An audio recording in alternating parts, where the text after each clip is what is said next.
जय Hind. This is Saurabh राज। स्वागत है आप सबका हमारे चैनल नॉलेज कैसल पे। तो दोस्तों, आज हम करने वाले हैं क्लास 7 हिस्ट्री का चैप्टर नंबर 1। ठीक है, मज़ेदार होने वाला है। आई होप आपने 6th की एनसीईआरटी मेरी देखी होगी हिस्ट्री की, जिसमें हमने एंशंट हिस्ट्री कवर की। हमने एंशंट हिस्ट्री पूरी समझी, मेजर इवेंट्स देखे, कौन कौन से एम्पायर्स हैं। तो चलिए एक बार हम ना जो हमने पहले पढ़ा थोड़ा सा एक बार उसको रिवाइज कर लिया जाए। रिवाइज मतलब 2 मिनट में आपको मैं याद दिला दूं कि हमने आखिर क्या पढ़ा हमने। तो सबसे पहले जब हम एंशंट हिस्ट्री अपनी क्लास 6 की हिस्ट्री किताब खोलते हैं, चैप्टर नंबर 1 आता है, तो हम देखते हैं कि what where how and when, ये सब मतलब यानी स्टोन एज के बारे में हम जनरली उस टाइम पे जानते हैं। स्टोन एज समझते कि आखिर स्टोन एज में कैसा होता था, मानव कैसे रहते थे, वो लोग क्या करते थे। ठीक है, जिसमें हमने देखा था आपका पैलियोलिथिक एज देखा, फिर मेसोलिथिक एज देखा, फिर नियोलिथिक एज देखा। ये वो हिस्ट्री है कि प्री हिस्ट्री मतलब 10,000 साल तक जो चला था स्टोन एज, उसके बाद है। उसके बाद हम देखते हैं आपका 10,000 बीसी तक जो चला था। उसके बाद हम देखते हैं आज से लगभग 4700 ईयर्स पहले या 5000 ईयर्स आप अप्रॉक्स ले लीजिए, इंडस वैली सिविलाइजेशन के बारे में हम पढ़ते हैं, Harappan civilization. Indus valley civilization को जैसे आपको पता है हम ब्रॉन्ज एज भी कहते हैं। उस टाइम पे मैंने आपको बताया जैसे कि हम लोगों को धातुओं की नॉलेज हो गई थी। कॉपर एंड टिन को मिला के हमने ब्रॉन्ज बनाने शुरू कर दिए थे, यानी धातुओं की नॉलेज होनी शुरू, मेटल्स की नॉलेज होनी शुरू हो गई थी। इंडस वैली सिविलाइजेशंस में हमने एक सिविलाइज तरीके से रहना सीखा। ठीक है, अच्छे घर बनाए, एक प्रॉपर सोसाइटी या प्रॉपर कॉलोनी का जैसे निर्माण होता है उस तरीके से हमने कॉलोनी बनाई। ड्रेनेज पैटर्न अच्छा, इरिगेशन प्रॉपर, तो हमने ये सब देखा। उसके बाद आता है लेटर अर्ली वैदिक पीरियड। वैदिक पीरियड आपका कब से शुरू होता है? 1500 बीसी के बाद से। 1500 बीसी से 1500 और 1700 बीसी के आसपास आपका अर्ली वैदिक पीरियड शुरू हो जाता है, जिसमें हम देखते हैं क्या होता है। वेदास लिखे जाते हैं, वेदास की रचना होती है। फिर हम देखते हैं कि उसी के पैरेलल में जब वेदास की रचना हो जाती है तब हम देखते हैं कि छोटे मोटे किंगडम्स वगैरह फॉर्म होते हैं। किंगडम्स फॉर्म होते हैं, वो आगे चल के आपके जना का मतलब एक ग्रुप समझ लीजिए, एक ग्रुप, छोटा सा ग्रुप हो गया, जना का फॉर्म ले लेते हैं कुछ टाइम। और अगर हम लेटर वैदिक पीरियड में जाते हैं तब हम देखते हैं कि वही जना जो होते हैं जनपद का फॉर्मेशन ले लेते हैं, जनपद बन जाते हैं, जिसमें छोटे मोटे जो किंगडम्स होते थे वो अपना एक राजा बना देते हैं, मतलब अब एक उनका एक रूलर होता था। उसी टाइम पे हम देखते हैं जब जनपदास थे इतने सारे, तो उसी टाइम पे 16 मेजर महाजनपदास भी फॉर्म होते हैं, जिसमें हमने एक मेजर महाजनपदा जो आपका था मगध महाजनपद, उसके बारे में पढ़ा, जिसमें काफ़ी सारे डायनेस्टीज़ रूलर्स वगैरह आए। फिर मेजर रूलर जो आपके उस टाइम के थे, हमने मॉडर्न डायनेस्टी, मॉडर्न एम्पायर के बारे में पढ़ा। मॉडर्न डायनेस्टी के बारे में पढ़ा, जैसे मैंने आपको बताया फर्स्ट एम्पायर था इंडिया का जो इतना बड़ा फैलाव हुआ था। फिर हमने डिक्लाइन देखा मौर्यन एम्पायर का। डिक्लाइन देखा कैसे, 3 रूलर आपके ग्रेटेस्ट रूलर कहलाए जाते थे मौर्यन एम्पायर के, क्या? चंद्रगुप्त, बिंदुसार एंड अशोका। ठीक है, अशोका वो लास्ट रूलर था जो मतलब मौर्यन एम्पायर को संभाल सका था, मतलब मोस्ट पावरफुल रूलर कह लीजिए या मोस्ट स्ट्रॉन्ग रूलर कह लीजिए, वो अशोका था। अशोका के जाने के बाद आपको मैंने बताया था कि मौर्यन एम्पायर की बैंड बज गई, वो ज़्यादा अच्छे से रह नहीं पाया, अपने एम्पायर को संभाल नहीं पाया, पॉलिटिकल फ्रेगमेंटेशन चारों तरफ फैल गया, फिर आपकी फाइनेंशियली भी वो दिक्कत में आने लग गए। फिर उसके बाद जो लास्ट राजा था मौर्यन एम्पायर का, बृहदत्त, ठीक है, वो क्या था? वीक रूलर था, कमज़ोर शासक था। ठीक है, कमज़ोर शासक था, बेचारे ने खाना अच्छे से नहीं खाया होगा। उसके बाद उसके टाइम पे डिसइंटीग्रेट होने लग गया पूरा एम्पायर। फिर क्या हुआ देखिए, जब बृहदर्थ कमज़ोर था तो उसी टाइम पे उसके कमांडर इन चीफ हुआ करते थे पुष्यमित्र संघ। पुष्यमित्र संघ ने क्या किया, उसका दिमाग घूमा, फिर गया दिमाग, उसने बृहदर्थ को ख़त्म कर दिया, मतलब उसके खिलाफ कर दिया। बृहदर्थ ख़त्म, उसके बाद पुष्यमित्र जो संघ था वो आपका फाउंडर ऑफ शुंगा डायनेस्टी। फिर शुंगा डायनेस्टी की फॉर्मेशन हुई, शुंगा डायनेस्टी आई आपकी। ठीक है, उसके बाद हमने देखा शुंगा डायनेस्टी, उसी के साथ काफ़ी सारी डायनेस्टी आई, कानवा डायनेस्टी, सतवाना डायनेस्टी, फिर साउथ में चोला चेरा पांड्या, फिर इंडो ग्रीक्स आए, बैक्टीरियंस जिसे हम कहते थे, काफ़ी सारे, मतलब इसी टाइम पे हम देखते थे कि कोई मतलब काफ़ी सारी इंपॉर्टेंट सिटीज़ भी बननी शुरू हुई। मतलब 500 सालों तक जब मौर्यन एम्पायर डिक्लाइन हुआ, मतलब 200 BC से लेके 300 CE तक या AD तक आपका लगभग यही चला कि छोटे मोटे किंगडम्स आए, उन्होंने राज किया, रूल किया, बस ठीक है। मतलब उस टाइम पे क्या हुआ, पॉलिटिकल फ्रेगमेंटेशन हो गया, ठीक है, सोशल एंड कल्चरल चेंजेस हमें उस टाइम को देखने को मिले, ट्रेड वगैरह उस टाइम पे बहुत तेज़ी से फ्लरिश हुआ, ठीक है, इंपॉर्टेंट टाउन्स एंड सिटीज़ वगैरह हमें देखने को मिली, कैसी उज्जैन मथुरा तक्षशिला पाटलिपुत्र, ये कुछ आपकी सिटीज़ थी। फिर उसके बाद जब ये सब हो गया तो उस टाइम पे 320 CE में आपका उदय होता है एक और बड़े एम्पायर का, जिसको हम जानते हैं गुप्ता एम्पायर के नाम से। गुप्ता एम्पायर मैंने आपको पढ़ा है, गुप्ता एम्पायर में मैंने आपको पढ़ाया कि आखिर उस टाइम पे हमें गुप्ता एम्पायर के बारे में कैसा पता चलता है। गुप्ता एम्पायर को हम golden age of ancient history क्यों कहते हैं, इंडियन हिस्ट्री क्यों कहते हैं, तो आपने वो देखा, आप जाइए देख सकते हैं अगर मेरे लेक्चर्स नहीं देखे हैं तो, ठीक है। गुप्ता एम्पायर आया, उसी टाइम पे गुप्ता एम्पायर के बाद हर्षवर्धन डायनेस्टी आई, तो हमने हर्षवर्धन डायनेस्टी पढ़ा। उसके बाद भी कई छोटे मोटे चालुक्यास, पालावास, ये सब हमने देखा, ये सब डायनेस्टीज आई, तो हमने यहाँ तक पढ़ा। उसके बाद हमने बुक्स, पेंटिंग्स एंड आर्किटेक्चर के बारे में आपका जाना। तो आई होप आपने क्लास 6 की हिस्ट्री पढ़ी होगी, अच्छे से पढ़ी होगी। तो दोस्तों आज हम शुरू करने वाले हैं, एक हम ओवरव्यू लेंगे इस चैप्टर में, मेडाइवल हिस्ट्री कैसी होने वाली है, ठीक है। मेडाइवल हिस्ट्री, अब मेडाइवल से समझ गए होंगे क्यों मध्यकालीन भारत का हम बारे में हम बात करने वाले हैं। मध्यकालीन भारत के बारे में जो थोड़ी बहुत चेंजेस आई थी, जो थोड़ी बहुत डेवलपमेंट्स हमें देखने को मिली, उसके बारे में बात करें। यानी आप समझ गए हैं कि क्लास 7 हिस्ट्री जो आपकी होने वाली है ये मेडाइवल हिस्ट्री के बारे में होने वाली है। इसमें हम मेडाइवल हिस्ट्री के बारे में पढ़ने वाले हैं। तो हो जाइए तैयार एंड शुरू करते हैं। एंड जिन लोगों ने अब तक मेरे चैनल नॉलेज कैसल को सब्सक्राइब नहीं किया है तो सपोर्ट कीजिए हमारे चैनल को, आप लोग के सपोर्ट की ज़रूरत है। तो चलिए दोस्तों, आज हमारा क्लास से 7th हिस्ट्री का चैप्टर नंबर 1 है ट्रेसिंग चेंजेस थ्रू 1000 ईयर्स। मतलब हम इसमें वो देखने वाले हैं कुछ डेवलपमेंट्स।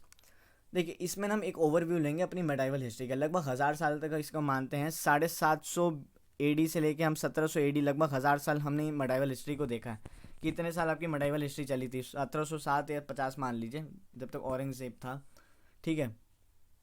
हमने ये देखते हैं, तो इसमें हम क्या देखेंगे, कुछ चेंजेस वगैरह देखने को मिलते हैं।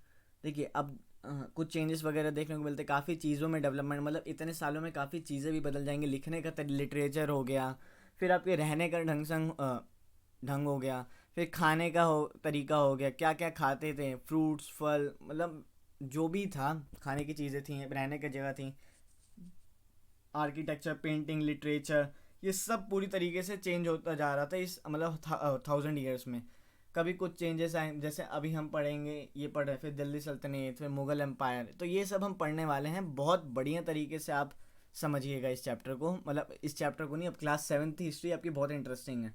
एंशिएंट एंड मेडाइवल जनरली बच्चों को ना जोर लगती है, मतलब ऐसा लगता है कि यार मज़ा नहीं आया, मज़ा नहीं आया, क्योंकि बस नहीं आता मज़ा, क्योंकि ऐसा लगता है क्या पढ़ रहे हैं। मॉडर्न इंडियन हिस्ट्री में मज़ा आता है क्योंकि उन लोगों का हम नाम सुने होते हैं ज़्यादातर, महात्मा गांधी हो गए आपके, और भी ग्रेट लेजेंड्स हो गए, फ्रीडम फाइटर्स हो गए, इनके बारे में हमने सुना होता है। तो हमें मॉडर्न इंडियन हिस्ट्री पढ़ने में मज़ा आता है। ज़्यादातर ब्रिटिशर्स के बारे में हमें पढ़ने में मज़ा आता है, ठीक है, ब्रिटिश रूल के बारे में, क्राउन रूल, जो भी हम पढ़ते हैं उस टाइम पे क्या हुआ, इंडियन इंडिपेंडेंस के बारे में क्या हुआ, फ्रीडम स्ट्रगल, तो हम ये सब पढ़ने में हमें मज़ा आता है। मॉडर्न हिस्ट्री हमें अच्छी लगती है, पर हम एंशिएंट एंड मेडाइवल नहीं पढ़ना चाहते, मतलब अपने भारत के बारे में ही हम नहीं जानना चाहते हैं कि आखिर क्या चल रहा था उस टाइम पे। जबकि ये भी अच्छा है, हम एक बार स्टार्टिंग से जब हम पढ़ने लगेंगे, हम स्टार्टिंग से जब इन सबको जोड़ के देखेंगे तो हमें पता चलेगा कि हम एक ओवरव्यू एक भारत का, आप यार पता है, एक पिक्चर अपने दिमाग में, फिल्म बनाइए, आप अपनी फिल्म के खुद ही प्रोड्यूसर, डायरेक्टर, एक्टर सब हैं, ठीक है। मैं आपको सिर्फ बोल रहा हूँ, अगर मैं आपको स्क्रीन पे आपके लिखे हुए हैं, ठीक है, नोट्स वगैरह आप बना सकते हैं इससे, तो आप समझ लीजिए स्क्रीन पे आपके डायलॉग्स लिखे हुए हैं, मैं आपको बोल रहा हूँ, समझा रहा हूँ, आप पिक्चर बनाइए उस चीज़ का, ठीक है, फिल्म बनाइए अपने दिमाग में कि अच्छा ऐसा हुआ था, गुप्ता एम्पायर ऐसा था, इतना बड़ा था, ठीक है, वो टूट गया, हर्षवर्धन आया, मुगल इतने बड़े थे, दिल्ली सल्तनत में ऐसा था, ठीक है। तो हम ये सब राजपूतानास, मराठास, इन सब के बारे में हम पढ़ेंगे। तो आप ये सब अपने दिमाग में एक पिक्चर बनाया करिए ताकि आपको हिस्ट्री बेहतरीन तरीके से समझ में आए। बाकी तो मैं हूँ ही। तो चलिए दोस्तों, हम शुरू करते हैं आज का chapter, tracing changes through 1000 years, ठीक है। आई होप आप सब जुड़ गए होंगे। चलिए अब ये देखिए, एक मैप है बाय अरब जोग्राफर अल इदरिसी, जो इन्होंने बनाया था 1154 में। मतलब देखिए, मैंने आपको बताया ना चैप्टर के फॉर्म में, हम इसमें कुछ डेवलपमेंट्स देखेंगे, ठीक है। तो वही एक डेवलपमेंट का पार्ट है ये कि मैप्स जो होते थे ना, उनमें भी चेंजेस आया था। 1154 में जो अल इदरीसी एक जोग्राफर थे, अरब जोग्राफर थे, उन्होंने इस तरीके का मैप बनाया था।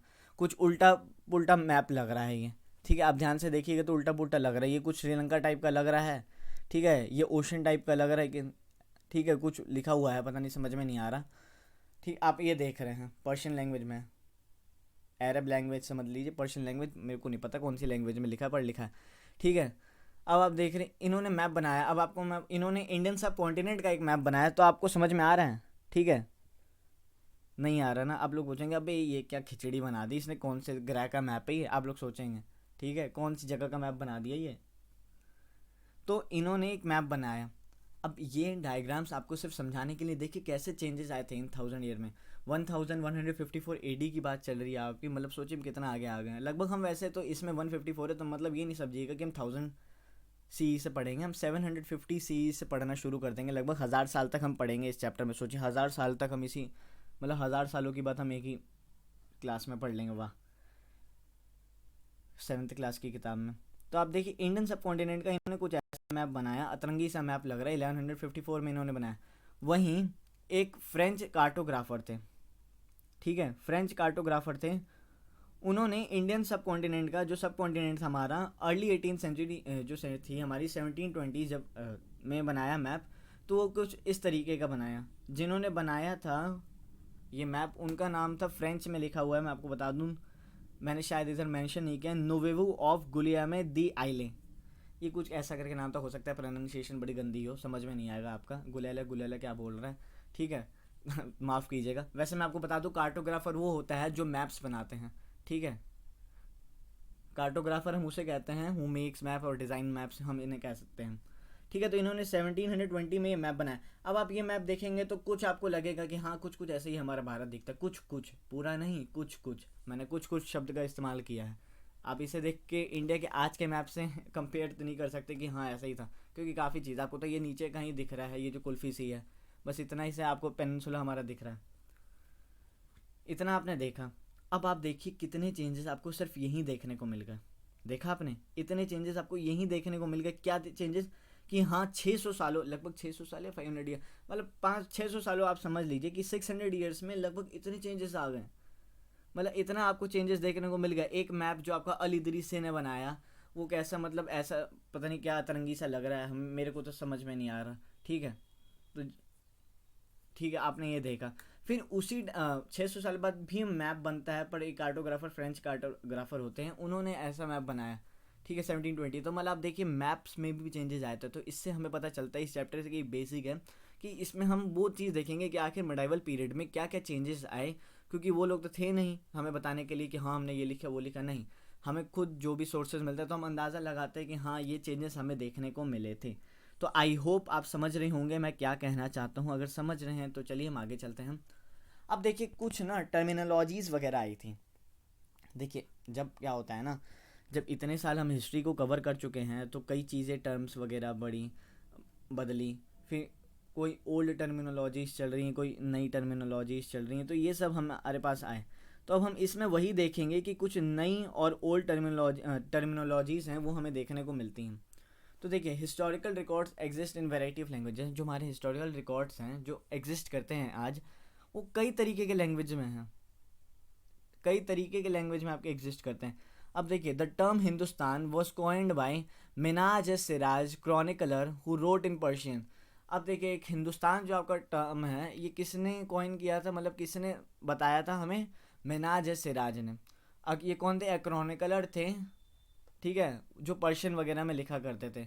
इन्होंने हिंदुस्तान किसको लिए किया, डिनोट किया है, for areas around Punjab and Haryana and the lands between Ganga and Yamuna. मतलब इन्होंने पूरा नॉर्थ एरिया, नॉर्थ इंडिया के लिए, मतलब जो हमारा है आज का, उसको हिंदुस्तान ये कहते हैं कि हिंदुस्तान था ये आपने टर्म देखी एक कि मिनाज सिराज थे, इन्होंने टर्म कॉइन की थी हिंदुस्तान। और ये क्या बताते थे, जो पंजाब एंड हरियाणा का इलाका है ये, एंड जो लैंड्स हैं, जो लैंड्स वगैरह हैं गंगा एंड यमुना के किनारे पाई जाती हैं, ये उनके बारे में हिंदुस्तान को कह रहे थे ये। अब बाबर था, बाबर ने हिंदुस्तान को किस संदर्भ में आपको बताया है? Babur use Hindustan to describe the geography, the flora and fauna and the culture of inhabitants of the subcontinent. Babur ने हिंदुस्तान को डिस्क्राइब किया यहाँ की ज्योग्राफी के हिसाब से, फ्लोरा एंड फाउना एंड यहाँ के कल्चर के हिसाब से पूरे सब कॉन्टिनेंट में जो है। ठीक है, मतलब बाबर ने देखिएगा तो हिंदुस्तान को सिर्फ नॉर्थ इंडिया तक आपका सीमित किया था मिनाज सिराज ने। जो हिंदुस्तान का मतलब उसने बताया था, उसने सिर्फ नॉर्थ इंडिया तक बताया था कि हाँ हमारा सिर्फ ये पंजाब एंड हरियाणा का जो एरिया हो गया, फिर लैंड्स जो हो गए, जो गंगा एंड यमुना के किनारे जो भी जगह थी उनको इसने कहा हिंदुस्तान। पर बाबर क्या कहता है? बाबर कहता है हिंदुस्तान, हिंदुस्तान क्या है? हिंदुस्तान हमसे हम ये डिस्क्राइब करते हैं कि यहाँ की ज्योग्राफी कैसी है, flora and fauna, culture, inhabitants of सब कॉन्टिनेंट, मतलब हम ये सब देखते हैं। ठीक है, 16th सेंचुरी में आपका बाबर आता है, पता है ना आपको। फिर 14th सेंचुरी में poet Aamir Khusro use the word Hind. जो 14th सेंचुरी में जो पोएट होते हैं आमिर खुसरो, इन्होंने क्या वर्ड यूज़ किया? हिंद यूज़ किया है। ठीक है, बताया ना, जोग्राफिकल एंड कल्चरल एंटिटी के हिसाब से इन्होंने हिंद को यूज़ किया है। लाइक टुडेज इंडिया, मतलब इन्होंने बोला जो इंडिया आज का है ना उस हिसाब से इन्होंने डिपिक्ट किया। In Hindi term pardesi was use to describe a foreigner. इसी पैराग्राफ में आपका एक लाइन भी लिखी हुई थी, इन हिंदी टर्म। हम देखिए परदेसी क्या होता था ना, परदेसी परदेसी जाना नहीं, ये वाला नहीं, ये गाना मत याद कर लीजिएगा।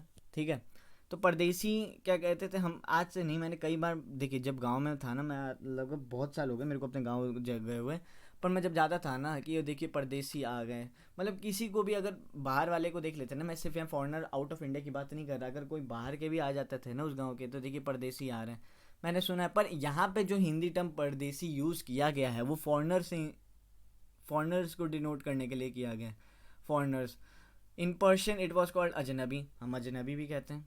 ठीक है, तो ये आप समझ गए, तो कुछ वर्ड्स हैं तो आप समझ गए होंगे। ये देखिए ये कुछ टर्मिनोलॉजीज थी, कुछ ओल्ड कुछ न्यू, कि इनमें देखिए मिनाज सिराज के हिंदुस्तान का फ़र्क देखिए एंड बाबर जो हिंदुस्तान यूज़ किया इनका फ़र्क देखिए कि कितना इनके बीच में डिफरेंस था। ठीक है, दोनों अलग अलग एजेस में आए थे ना। ठीक है, historians and their sources, historians and their source, histories को पता कैसे चलता है यार मडाइवल पीरियड के बारे में। मडाइवल पीरियड के बारे में अब बाबर ने आके ये तो बताया नहीं होगा, या अकबर आ रहा है वो आगे हम नौरत्नों के साथ आ रहा है। ठीक है, तो हम यहाँ पे देखते हैं हमें किस चीज़ से पता चलता है आपका हिस्टोरियंस को कि मेडाइवल पीरियड के बारे में। देखिए हम देखते हैं, the information about medieval period is derive from two sources. हमें जो इन्फॉर्मेशन मिलती है मेडाइवल पीरियड की वो किससे मिलती है? Archaeological sources and literary sources. क्योंकि इस टाइम पे देखिए लिटरेरी सोर्सेज जनरली अवेलेबल थे। जब सोचिए आपके लेटर वैदिक पीरियड के बाद, अर्ली वैदिक पीरियड के बाद से हमें लिटरेरी सोर्सेज मिलने शुरू हो गए थे, तो यहाँ तक आते आते लिटरेरी सोर्सेज कितने अलग तरीके से चेंज हो चुके होंगे। तो यहाँ पे लिटरेरी सोर्सेज भी मिलते हैं, आर्कियोलॉजिकल सोर्सेज भी मिलते हैं। ठीक है, फिर कॉइन्स आपको मिलते हैं, इंस्क्रिप्शंस वगैरह, आर्किटेक्चर, पेंटिंग्स, प्रशस्तीज, ये सब आपको मिलते हैं। देखिए आर्कियोलॉजिकल सोर्सेज में क्या होता है आपके मॉन्यूमेंट्स, मॉन्यूमेंट्स आप देखते होंगे कितने मॉन्यूमेंट्स हैं मेडाइवल पीरियड के, आज भी इंडिया में एग्जिस्ट करते हैं, हम घूमने जाते हैं, टूरिस्ट प्लेसेस हैं वो। टेम्पल्स हो गए, कितने टेम्पल्स भी हैं, कॉइन्स भी देखते हैं हमने, कॉइन्स भी देखे हैं। टॉम्स हो गए, कितने टॉम्स बने, मॉर्नामेंट्स एंड पेंटिंग्स, ये सब आप देखते हैं। आर्कियोलॉजिकल सोर्सेज मिलते हैं हमें मेडाइवल हिस्ट्री के बारे में जानने के लिए। Since paper became available in good quantum, देखिए क्या होना जब, देखिए जब ये सब जो थे आपके पेपर वगैरह ना अच्छी क्वालिटी में, मतलब ज़्यादा क्वांटम में, ज़्यादा मात्रा में मिलने लग गया, तो a lot of written documents in the form of chronicles, autobiographies, फरमान्स and accounts of foreign travellers is available from this period in Arabic and Persian. तो देखिए जब यहाँ पे पेपर हमें मिलने लग गया था तो क्या हुआ कि हमें अच्छी क्वांटिटी में मतलब मिलने लग गया, तो इन्होंने क्या किया, लिखने शुरू कर दिए। मतलब बहुत सारे रिटर्न अकाउंट्स सोर्सेज हमें मिले, कैसे, क्रॉनिकल्स मिले, ऑटोबायोग्राफीज़ मिली, फरमान्स मिले, फिर कुछ अकाउंट्स मिले हमें फॉरेन ट्रैवलर्स के जो इंडिया को जिन्होंने विजिट किया था। ठीक है, अवेलेबल ये कौन सी भाषा में मिले हमें? अरेबिक एंड पर्शियन में, अरेबिक एंड पर्शियन लैंग्वेज में हमें ये मिले। ठीक है, मतलब हमें ये चीज़ मिली। अब देखिए इसी स्लाइड में ना आपका एक वर्ड यूज़ था, आर्काइव, आर्काइव कह लीजिए, आर्चाइव कह लीजिए, पता नहीं क्या कहते हैं, पर हम आर्काइव्स कहते हैं। आर्काइव्स क्या होते हैं ना कि ये कुछ ऐसी जगह होती हैं जहाँ पे डॉक्यूमेंट्स वगैरह एंड मैन्यूस्क्रिप्ट स्टोर होते हैं। Today all national and state governments have archives where they keep all their old official records and transaction. देखिए हर स्टेट के पास ना आर्काइव्स होती हैं, स्टेट एंड नेशनल गवर्नमेंट के पास देखिएगा किसी भी स्टेट में, तो वो आर्काइव्स को स्टोर करके रखती हैं ऑफिशियल रिकॉर्ड्स के लिए एंड ट्रांजेक्शन्स के लिए, ठीक है। तो ये रिटन डॉक्यूमेंट्स वगैरह एंड मैन्यूस्क्रिप्ट्स वगैरह होती हैं, आर्काइव्स का ये मतलब है, ठीक है। आप समझ गए, ये इतना आपने समझा कि हाँ इस लिटरेरी सोर्सेज हमें क्यों मिलते हैं, क्योंकि इस टाइम पे पेपर की क्वांटिटी ज़्यादा हो गई थी, तो वो लोग लिखना शुरू किए थे। उन्होंने क्रॉनिकल्स लिखे, ऑटोबायोग्राफीज़ लिखी, फरमान्स, अकाउंट्स ऑफ फॉरेन ट्रैवलर्स जो आते थे वो लोग भी लिखने लगे, उन्होंने भी अपने हाथ साफ किए, ठीक है। Is available from this period in Arabic and Persian, ठीक है, आपने देखा। अब ये जनाब देखिए लिख रहे हैं, कुछ लिख रहे हैं, टेप रहे हैं, हाँ कुछ मतलब कॉपी कर रहे हैं, ठीक है। अब हम पढ़ते हैं, अब हमें पता चल जाएगा ये लिख रहे हैं कि टेप रहे हैं, ठीक है। There was no printing press, ये तो जाहिर सी बात है, उस टाइम पे कोई प्रिंटिंग प्रेस तो था नहीं, ठीक है। In those days so scribes copied manuscripts by hand, जो स्क्राइब्स होते थे ना जिनका लिखने विखने का काम होता था, तो ये क्या करते थे, मैन्यूस्क्रिप्ट्स वगैरह को कॉपी करते थे। जब पेपर्स आ ही गए थे तो ठीक है, मैन्यूस्क्रिप्ट से कॉपी कर, जो चीज़ मैन्यूस्क्रिप्ट्स पे लिखी गई होती थी उनको ये लोग, मतलब कॉपी कह रहा हूँ, पेपर्स वगैरह आ ही गए थे तो वो लोग उस पर कॉपी करते थे मैन्यूस्क्रिप्ट्स में जो चीज़ लिखी गई थी। If you have ever copied a friends homework you would know that this is not a simple exercise, ये बड़ी बात कही गई है, ठीक है। इसकी वजह से मैं एक बार टीचर से पिटा भी हूँ, जो ये लाइन लिखी गई ना इसकी वजह से मैं एक टीचर से पिटा हूँ, ठीक है। और क्या शानदार मारा था मैं, भाई मेरे को याद है, अभी नहीं मतलब छठी में था मैं, छठी में क्या हुआ था देखिए, पता है इसमें क्या लिखा गया है कि मैं अपनी स्टोरी सुनाता हूँ। सबसे पहले मैंने क्या हुआ ना, अपने एक दोस्त से ना कॉपी मांग ली, ठीक है। अब मैं देखिए टॉपर से मांगता नहीं था, वो इतराते थे, ठीक है, और मैं जनरली टॉपर था नहीं, ठीक है। 12th में आने के बाद छोड़ दीजिए, 12th में थोड़ा मैंने स्कोर कर दिया, पर उससे पहले मैं कोई टॉपर नहीं था। पढ़ाई वढ़ाई से तो मतलब ही नहीं, हाँ पढ़ लिया, ठीक है। देखिए पर मैं सही बोलूँगा, मेरे को सोशल साइंस से भले ही, देखिए मैं आपको बताता हूँ, मैंने कॉमर्स से ग्रेजुएशन की अपनी, ठीक है। कॉमर्स ली थी मैंने, ग्रेजुएशन की नहीं है, फाइनल ईयर था मेरा, पेपर दिया अभी मेरे कुछ टाइम बाद रिजल्ट आ जाएगा, ठीक है। तो मैंने कॉमर्स ली थी, और कॉमर्स भी मैंने क्यों ली थी, कुछ थ्रिल एडवेंचर करना था मेरे को, मतलब एकदम जोश सा चढ़ गया था कि मेरे को हाँ एडवेंचर करना है, थ्रिल करना है। क्यों आर्ट्स सोची, मम्मी ने कहा कि आर्ट्स लेगा, मैंने कहा यार आर्ट्स में ना हिस्ट्री ज्योग्राफी पॉलिटी ये सब तो मैंने पढ़ रखा है यार 10वीं तक। साइंस बोला, देखिए नंबर थे मेरे, ऐसा नहीं था मैं ले सकता था, कुछ भी ले सकता था। साइंस बोला मम्मी ने, घर में बोला कि साइंस ले यार, साइंस में बहुत सारे स्कोप्स हैं, कहीं भी चला जाएगा, ठीक है। साइंस में भी मैंने नहीं लिया, ठीक है। क्या था, साइंस भी मैंने नहीं लिया, क्यों, क्योंकि मैंने बायोलॉजी, हमने बोला है बायोलॉजी भी पढ़ी, फिजिक्स भी पढ़ी, केमिस्ट्री मैथ सब, मैथ तो छोड़ दिए, केमिस्ट्री वगैरह पढ़ा हुआ है, तब फिर क्यों लें। मैं लेता हूँ कॉमर्स, मैं बोला यार बिजनेस और अकाउंट्स मैंने आज तक नहीं पढ़ा है, ये पढ़ेंगे, कुछ थ्रिल करेंगे। 11th में तो लंके लग गए, लंका लग गया, मतलब बैंड बज गई, इनमें कुछ समझ में नहीं आया। मैथ्स तो मानिए, मैथ्स से मेरी इतनी चिढ़ थी, पर क्या कहते थे कि कॉमर्स पढ़नी है तो मैथ्स लेनी पड़ेगी, ठीक है। फर्स्ट वीक में मैंने मैथ छोड़ दी, राम राम, और मैथ्स छोड़ के मैंने जोग्राफ़ी ले ली, जोग्राफ़ी अडॉप्ट कर लिया, मज़ा आ गया। एंड मतलब देखिए जोग्राफ़ी से तो मेरे को इतना प्यार हो गया ना कि जोग्राफ़ी पढ़ने में मेरे को मज़ा आ गया, ठीक है। जोग्राफ़ी थी, इकोनॉमिक्स थी, यही दो सब्जेक्ट्स थे जिससे मेरे को बहुत प्यार था। 11th 12th हो गई एंड आज भी इन सब्जेक्ट्स को, जबकि जोग्राफ़ी मेरे ग्रेजुएशन में ही था, फिर भी मेरे को सबसे ज़्यादा मज़ा जोग्राफ़ी पढ़ने में आता था। जोग्राफ़ी, एनवायरनमेंट, इकोनॉमिक्स, ये मेरे फेवरेट सब्जेक्ट्स हैं। तो ऐसा कुछ था, ठीक है। अब वहीं क्या हुआ, एक बार 6th में देखिए क्या हुआ, 6th की स्टोरी में बताता हूँ। मैं एक बार ने एक दोस्त की ना अपनी नोटबुक ले गया। अब देखिए क्या होता है ना, अब कोई उसने पता है क्या रखा था, उसकी नोटबुक ले गया, इसमें क्या लिखा गया, मैं घर पे टेपने के लिए, क्योंकि मैंने होमवर्क किया नहीं था।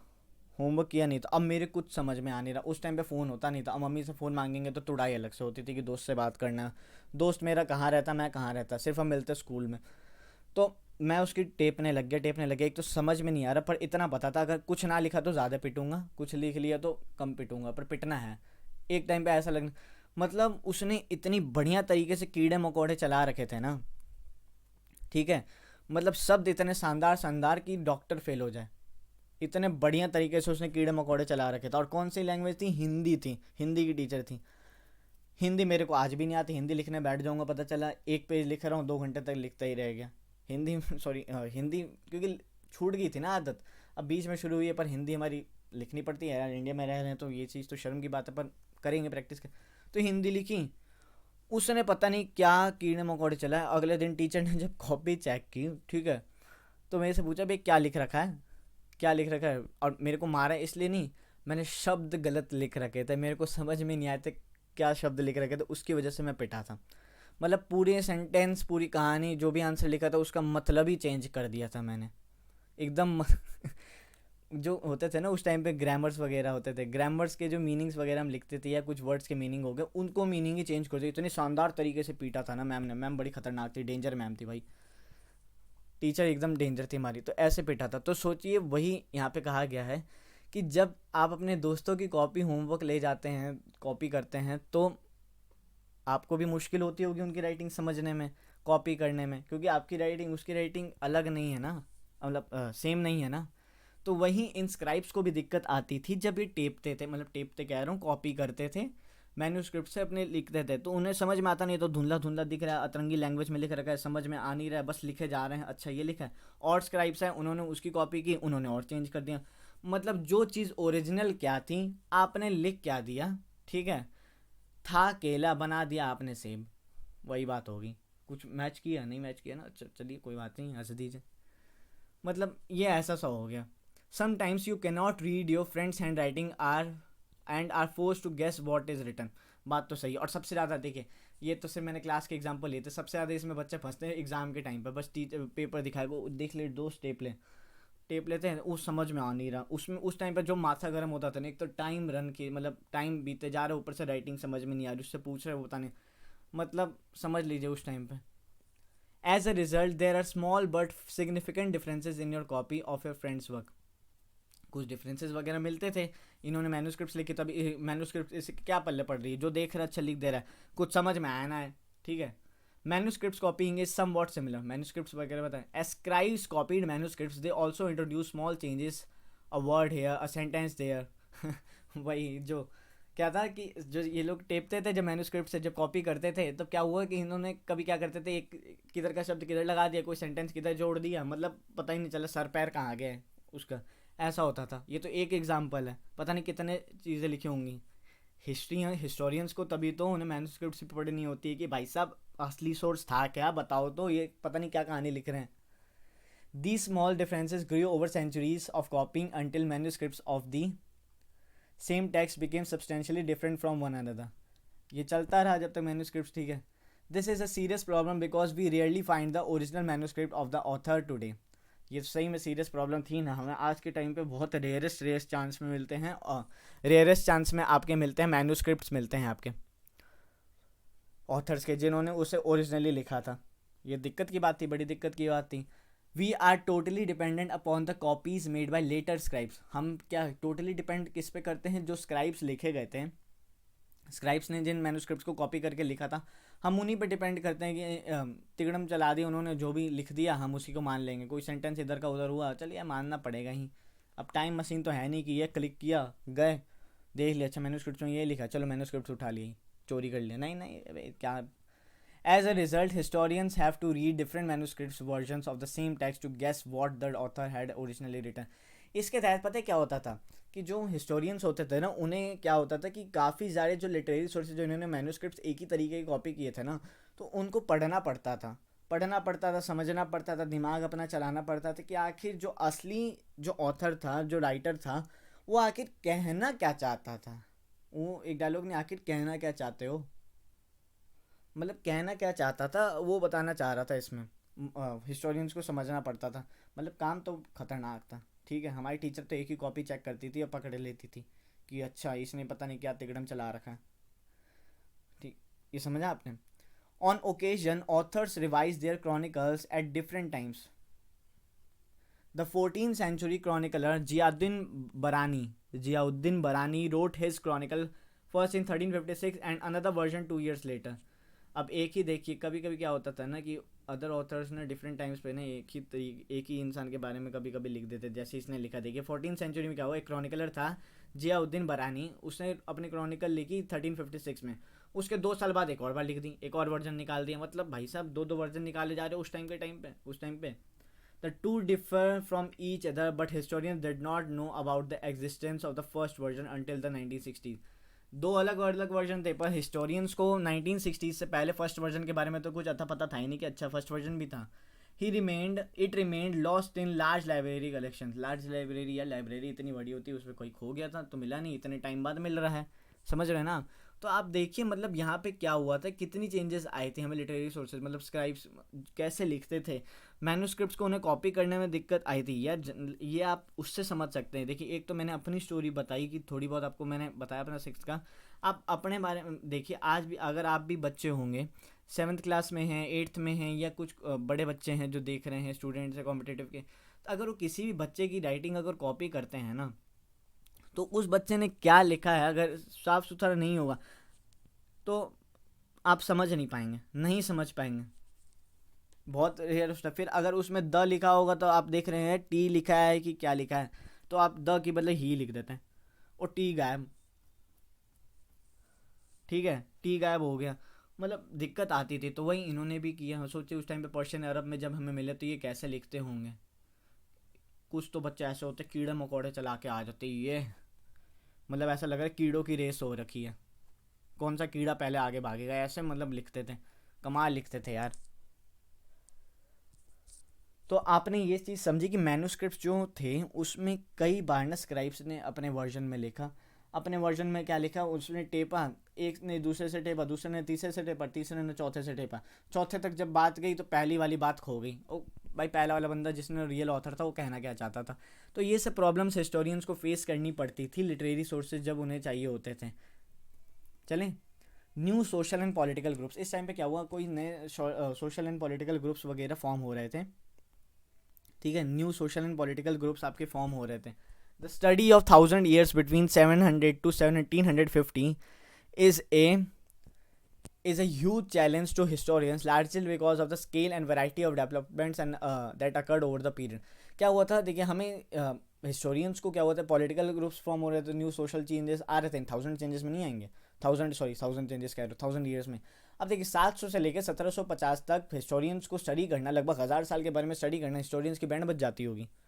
हिस्टोरियंस की बैंड बज जाती होगी कि इतने वैरायटी एंड जो लार्ज स्केल डेवलपमेंट्स वगैरह हुए थे इस टाइम पे, हम कैसे स्टडी करें।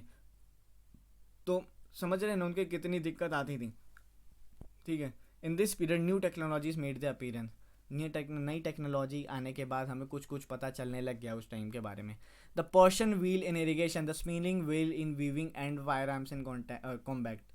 मतलब अब ये देखिएगा कुछ चेंजेस वगैरह जो हमें मिल रहे थे इस टाइम पे। The Persian wheel in irrigation के लिए पर्शियन व्हील यूज़ होनी शुरू हो गई थी।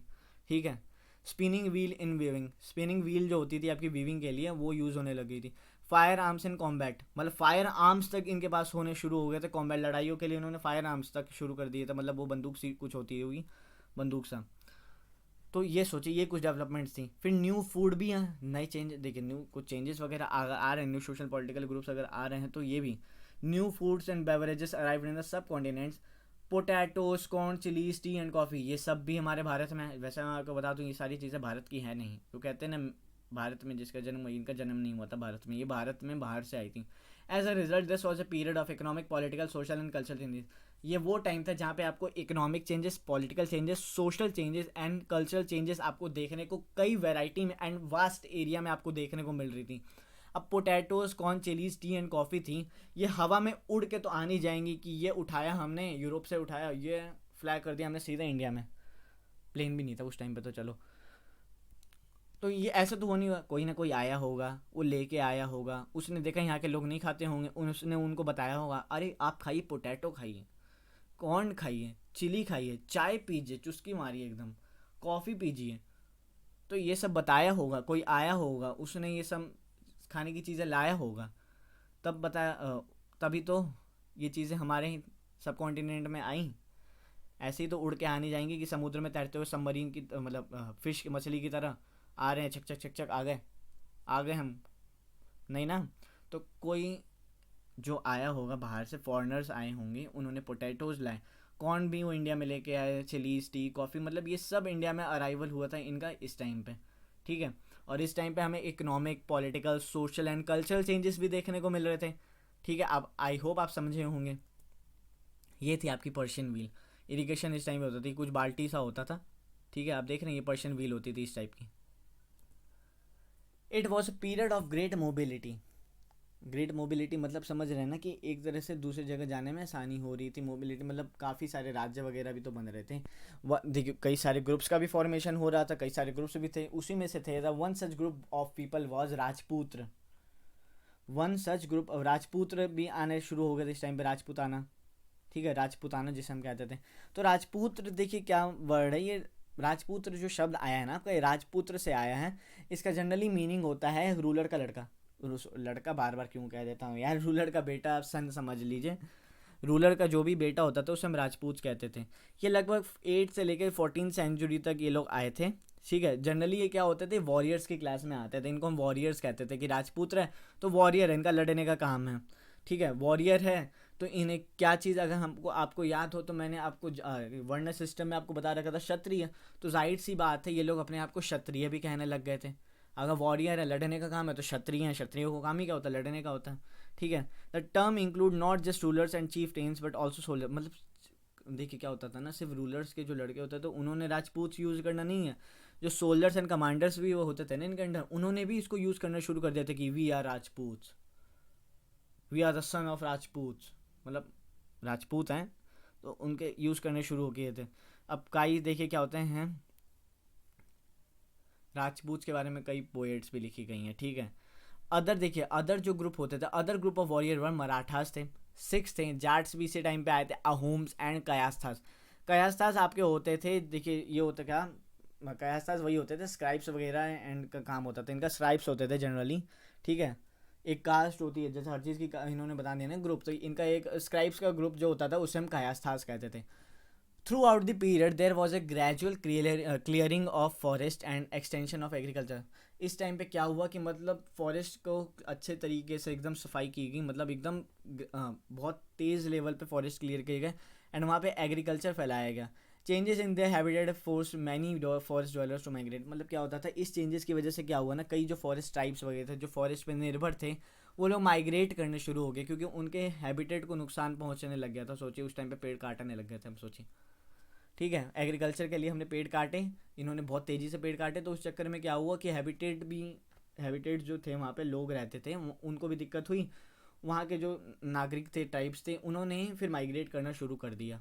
जब पेड़ ही नहीं रहेगा तो वहाँ पे रह के क्या करेंगे वो। Other started tilling the land and became peasants. कुछ लोगों ने क्या किया, वहाँ पे पीजेंट्स वगैरह बन गए, ठीक है। Economic and social differences emerged among peasants. Economic and social differences जो थे ये हमें देखने को मिलते हैं पीजेंट्स के अंदर, पीजेंट्स में भी आपके इकोनॉमिक एंड सोशल डिफरेंसेस आ जाते हैं। As society became more differentiated, society आपको पता है कई तरीके की होने लग गई थी, काफ़ी सारा मतलब एकदम कल्चरल सोशल चेंजेस बहुत ज़्यादा फैल गया था इस टाइम पे। तो पीपल वर ग्रुप्ड इनटू जातीज और सब कास्ट। पीपल जो लोग होते हैं यहाँ पे जातीज के आधार पे बांटे रहने गए, कास्ट के आधार पे होने लग गए, रैंक के आधार पे होने लगे, बांटने लग गए, basis of the backgrounds and their occupations के आधार पे इनको बांटा गया। मतलब यहाँ पे सोचिए इतना सारा डिफरेंशिएशन, सोसाइटी एकदम डिफरेंशिएट हो गई थी कि जातीज, caste, rank, basis of backgrounds and occupations के आधार पे उन लोगों को बांटा जाने लग गया, ग्रुप हमने कर दिया। Ranks were not fixed permanently and varied according to the power, influence and resources controlled by members of the जाति। कोई भी रैंक्स जो होती थी ना वो परमानेंटली नहीं होती थी, वो डिपेंड करती थी इन्फ्लुएंस जो पावरफुल पीपल है उनके, एंड रिसोर्सेज जो कंट्रोल करते थे उस जाति के। अब कुछ रीजन्स भी आए। अब इसमें रीजन्स एंड एम्पायर्स मैंने आपको डिटेल में नहीं समझाया है, क्योंकि इसमें एक एग्जाम मतलब एक ओवरव्यू लिया कि हम जनरली देखिए क्या है ना, ये जो आपका चैप्टर है ना ये ओवरव्यू देता है आपका मिडाइवल इंडिया की, मिडाइवल इंडियन हिस्ट्री की आपकी ओवरव्यू देता है, जो हम आगे क्लास 7th में पढ़ने वाले हैं, तो आप तैयार हो जाइए। Large states like those of Cholas, Tughlaqs और मुगल्स एनकम्पास्ड मैनी रीजन्स, इनके बारे में पढ़ने वाले हैं। अ संस्कृत प्रशस्ति that praises Delhi Sultan Ghiyasuddin Balban tells that he was a ruler of a vast empire that stretched from Bengal in the east to Ghazni in the west in Afghanistan and include all of South India, जिसे हम द्रविड़ कहते थे। एक संस्कृत प्रशस्ति है जो क्या कहती है, प्रशस्ति मैंने आपको बताया था ना, किसी इन प्रेज ऑफ मतलब किसी की तारीफ करने के लिए, ये भी एक तरीके की इंस्क्रिप्शन होती थी, ठीक है। मैंने आपको बताया था पिछले क्लास में, मतलब क्लासेस में, ठीक है। तो प्रशस्ति होती थी, मैंने आपको प्रशस्ति के बारे में कौन से चैप्टर में बताया था, चैप्टर नंबर 10 में, हिस्ट्री का आप पढ़ लीजिएगा अच्छे से। ठीक है, प्रशस्ति क्या थी, ये क्या कहता था, जो दिल्ली सुल्तान का एक रूलर था, मतलब सुल्तान था, गयासुद्दीन बलबन, उसके बारे में तारीफ करती थी कि ये बहुत ही महान रूलर थे, बहुत ही महान शासक थे। इनका एक वास्ट एम्पायर था जो बंगाल से लेके गजनी तक फैला हुआ था, एंड साउथ इंडिया भी इंक्लूड था। मतलब सोच रहे हैं, इतना बता रखा है कि इन्होंने लगभग एक एम्पायर बिछा रखा था। There was considerable conflicts between various state. इस टाइम पे क्या हुआ, कंसिडरेबल कॉन्फ्लिक्ट्स वगैरह होनी शुरू हो गई थी वेरियस स्टेट से, खास करके साउथ वाउथ में। मतलब क्या होता था कि कॉन्फ्लिक्ट्स वगैरह होने लग गई, ओ तू मेरे राज्य में हमला करेगा, मैं तेरे राज्य में हमला हमला शुरू हो गया था, एक दूसरे के राज्य में लोग हमला करने शुरू हो गए थे। ठीक है, when the Mughal empire decline in the 18th century it led to the re emergence of regional states. जब मुगल एम्पायर आपका 18th सेंचुरी में डिक्लाइन हो गया, देखिए डिक्लाइन एक तरह से देखिएगा, जो पोस्ट मॉडर्न एम्पायर जैसे हमने पढ़ा तो वैसी पोस्ट मुगल एम्पायर आपका शुरू हो जाता है 1707 के बाद से, जब आपके औरंगजेब ख़त्म हो जाता है। औरंगजेब की जब डेथ हो जाती है उसके बाद से आपका मुगल एम्पायर डिक्लाइन होना शुरू हो जाता है। क्योंकि वही देखिए बात होती है ना, जो किसी भी एम्पायर का जो ग्रेटेस्ट रूलर होता है ना, अगर वो अगर मतलब नहीं रहा तो वो एम्पायर डिक्लाइन हो जाता है। चाहे आप मौर्यन एम्पायर देखिए, चाहे आप गुप्ता एम्पायर देखिए, चाहे हम मुगल एम्पायर देखिए। मुगल एम्पायर का ग्रेटेस्ट रूलर आपको हम किसे कहते हैं, औरंगजेब को कहते हैं। तो उसी उसके बाद जाने के बाद मुगल एम्पायर डिक्लाइन होने लगे। उसके बाद क्या हुआ, रीजनल स्टेट्स का री एमर्जेंस वगैरह होने शुरू हो गए थे। आई होप आप समझ रहे होंगे। ये हैं provinces of the Delhi sultanate during Mohammad Tughlaq's reign, according to the Egyptian source मसालिक अल अबसार फी मामालिक अल अमसार ऑफ सिहाबुद्दीन उमरई। मतलब इजिप्शियन कुछ सोर्स वगैरह हैं, समझ में नहीं आया मेरे को, हो सकता है प्रोनाउंसिएशन बहुत गलत होगी, बहुत ज़्यादा ही गलत होगी हो। ठीक है, तो मोहम्मद तुगलक जो थे उनका रेन बता रखा है कि दिल्ली सुल्तानेत कहाँ तक फैला हुआ था। तो ये आपका कुछ दे रखा है, ये मैप है, आप पढ़ लीजिएगा, स्क्रीनशॉट ले लीजिएगा। ठीक है, स्क्रीनशॉट ले लीजिए। पूछा जा सकता है, पूछा क्या जा सकता है, अब देखिए इतना आपको बता रखा है, मतलब कितने हैं, 24 हैं, कुछ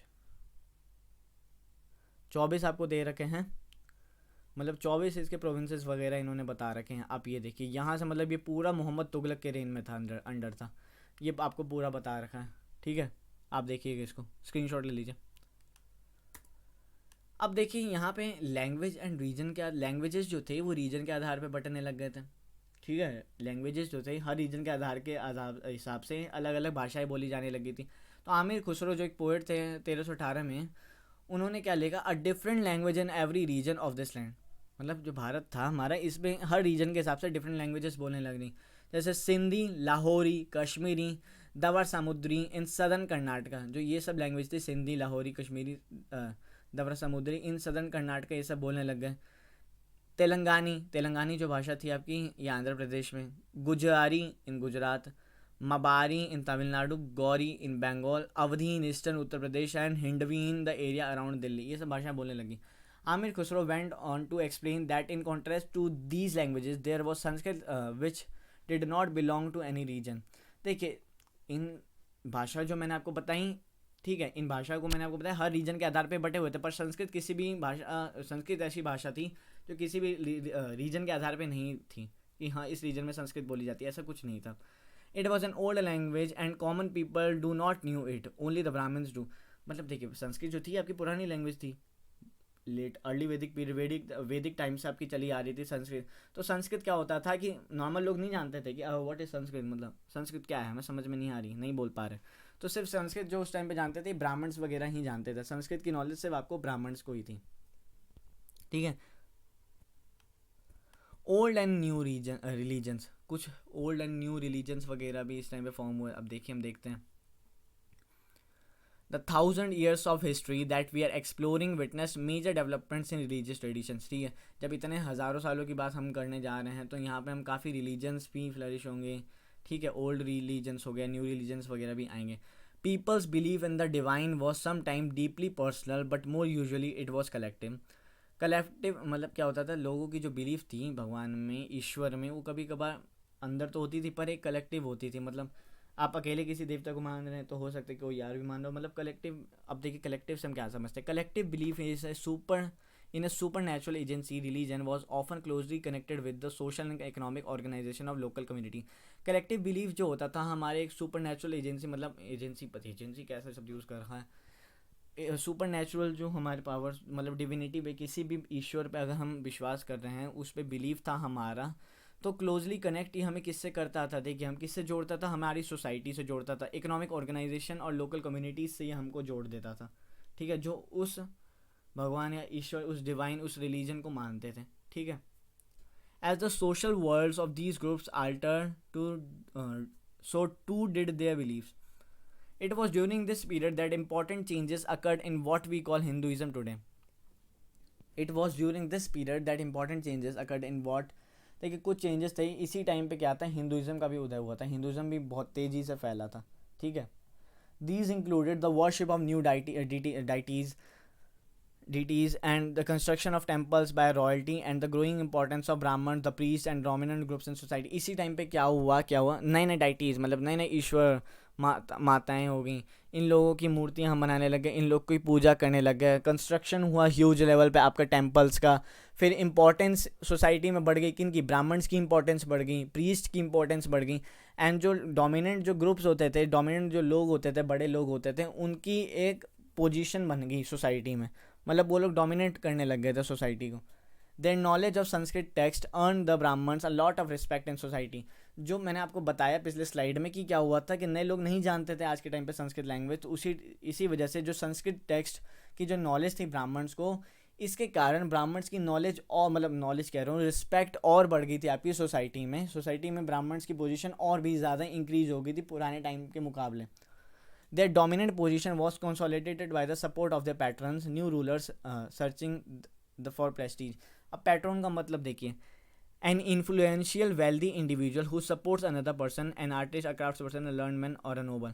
मतलब एक wealthy person जो होता था वो किसी के सपोर्ट में भी आ जाए, तो ये वैसा था. तो काफ़ी सारे पैट्रॉन्स वगैरह ब्राह्मण्स के सपोर्ट में थे, ठीक है. One of the major developments of this period was the emergence of the idea of bhakti, of a loving personal deity that devotees could reach without the aid of priests or elaborate rituals. मतलब क्या था, हमने भक्ति movement के बारे में थोड़ा, भक्ति के बारे में थोड़ा आपको डेफिनेशन दी थी मैंने पिछले क्लास में, सिक्स्थ की हिस्ट्री में, तो आप देखिएगा ज़रूर. क्या हुआ था इस टाइम पे, क्या हुआ, भक्ति का जो आइडिया था ना ये और तेज़ी से फैला. लोग क्या करने लगे, अपने अपने भगवान को मानने लग गए, अपने अपने भगवान देवियों को मानने लग गए. तो इन्होंने कहा कि भक्ति में क्या था कि आपको किसी पंडित पुजारी के पास जाने की ज़रूरत नहीं है कि आओ पूजा करो, हमें भक्ति दो. भक्ति दिल से आती है, दिल से करिए, मतलब अपने आप किसी भी ईश्वर को मानिए, प्रार्थना करिए, हे ईश्वर हमें सद्बुद्धि दो, मतलब कुछ भी आप अपने आप भक्ति कर सकते हैं, सेल्फ, मतलब आप किसी की और की ज़रूरत नहीं है. You will be learning about this and other traditions in chapter 8. हम चैप्टर 8 जो आएगा इसमें हम और अच्छे से पढ़ लेंगे, ठीक है. This was also the period van new religions appeared in the subcontinent. ये वो टाइम था जब नई रिलीजन्स हमारे सबकॉन्टिनेंट में आए. Merchants and migrants first brought the teachings of the holy Quran to India in the 7th century. 7th century में क्या हुआ, जो मर्चेंट्स एंड माइग्रेंट्स जो बाहर अरब कंट्री से आ रहे थे, उन्होंने होली कुरान जो थी इंडिया में 7th century में लाई, ठीक है. कुरान की एंट्री 7th century में होती है. Muslim regard the Quran as their holy book and accept the sovereignty of the one God Allah, whose love, mercy and bounty embrace all those who believe in him without regard to social background. Muslims जो थे वो कहते थे कुरान उनकी Holi book थी, तो वो लोग कहते थे कि वो लोग सिर्फ एक भगवान को मानते हैं, उनका अल्लाह को वो लोग मानते हैं. मर्सी वो सब पे कृपा करता है जो उन पे बिलीव करते हैं, ठीक है. किसी मतलब हिम विदाउट रिगार्ड ऑफ किसी भी सोशल बैकग्राउंड के हिसाब से नहीं, मतलब without regard of social background के बिना रिगार्ड के बिना वो सब पे अपनी कृपा बरसाते हैं. Many rulers were patrons of Islam and the ulama learned, ठीक है. जो काफ़ी रूलर्स थे जो आपके इस्लाम फॉलो करते थे, ठीक है, ये तो आपको पता ही है. दिल्ली सल्तनत देख लीजिए, मुगल एम्पायर देख लीजिए. And like Hinduism, Islam was interpreted in a variety of ways bye it's followers. Hinduism की तरह जो इस्लाम भी थी आपकी, ये भी लोग अलग अलग तरीके से फॉलो करते थे, इंटरप्रिटेट करते थे. उनके तरीके होते थे उस चीज़ को उस रिलीजन को फॉलो करने के, ठीक है.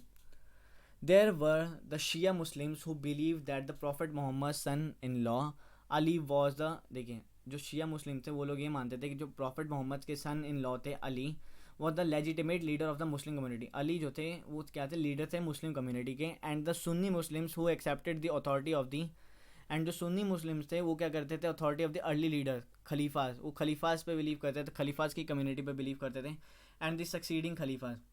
There were other important differences between the various schools of law, Hanafis and Shafis mainly in India. ठीक है, कुछ स्कूल्स वगैरह भी आए थे जिनके बिलीव्स इंपॉर्टेंट डिफरेंसेस वगैरह थे आपके Hanif and Shafis in India, देखिएगा. And the theology and mystic traditions. Historical periods अब इसमें बता रखे हैं. हिस्टोरिकल पीरियड्स आप देखिए क्या थे. जो ब्रिटिश हिस्टोरियंस थे, जो ब्रिटिश हिस्टोरिकल पीरियड में आपको इंडियन हिस्ट्री हिस्टोरियंस के बारे में नहीं बता रखा है, इसमें ब्रिटिश लोग क्या सोचते थे, ब्रिटिश लोग ने कैसे डिवाइड किया. तो देखिए ब्रिटिश जो हिस्ट्री जो ब्रिटिश हिस्टोरियंस थे वो क्या करते हैं, इंडियन हिस्ट्री को डिवाइड कर देते हैं 3 पीरियड्स में. 3 पीरियड्स क्या आते हैं, Hindu, Muslim and British. Hindu मतलब उन्होंने एंशिएंट हिस्ट्री को दे दिया, मुस्लिम उन्होंने medieval, and British and modern. गधे कहीं के, ऐसे थोड़ी हिस्ट्री बनती है. मतलब इन्होंने कुछ भी बना दिया अपने हिसाब से, हमें जो मन किया, नहीं आइडिया है, चल भाई हिंदू हिस्ट्री फर्स्ट फेज, मुस्लिम हिस्ट्री सेकंड फेज. हमारा हम भी राज किए थे ना, अच्छा 200 साल 250 मतलब कुछ सालों तक हमने भी राज किया था, तो चलो हम थर्ड फेज. मतलब ऐसे ही, पर ऐसे नहीं है, ये कुछ गलत सा बता रखा है. हिंदू मुस्लिम ब्रिटिश ऐसी कोई हिस्ट्री नहीं थी हर टाइम पे. अब जैसे मुस्लिम हिस्ट्री तो उस टाइम पे हिंदुज़म नहीं फैल रहा था, ठीक है, तो ये भी बात आती है ना. तो हम इसे सिंपल सी आप इतना समझ लीजिए, ब्रिटिश हिस्टोरियंस के इतनी भावनाओं में मत भइए कि हिंदू हिस्ट्री नहीं है, एंशिएंट हिस्ट्री हम जो पढ़ते हैं, फिर मेडाइवल हिस्ट्री, एंड उसके बाद हम मॉडर्न हिस्ट्री पढ़ते हैं. तो ये 3 चीज़ आप याद रखिए. Most historians look to economic and social factors to characterize the major elements of different movements of the past. The life of hunter gatherers, early farmers and early empires was called early society. देखिए जो life थी ना आपकी Hunter gatherers की होगी, farmers हो गए, जो अर्ली एम्पायर्स जो आए थे, गुप्ता एम्पायर था, ये लोग कहते थे अर्ली सोसाइटीज़. अर्ली सोसाइटीज़ से मतलब समझ लीजिए एंशिएंट हिस्ट्री इन्हें कहते थे. The growth of the imperial state of formation, development of Hinduism and Islam, major religion and arrival of European trading companies was called.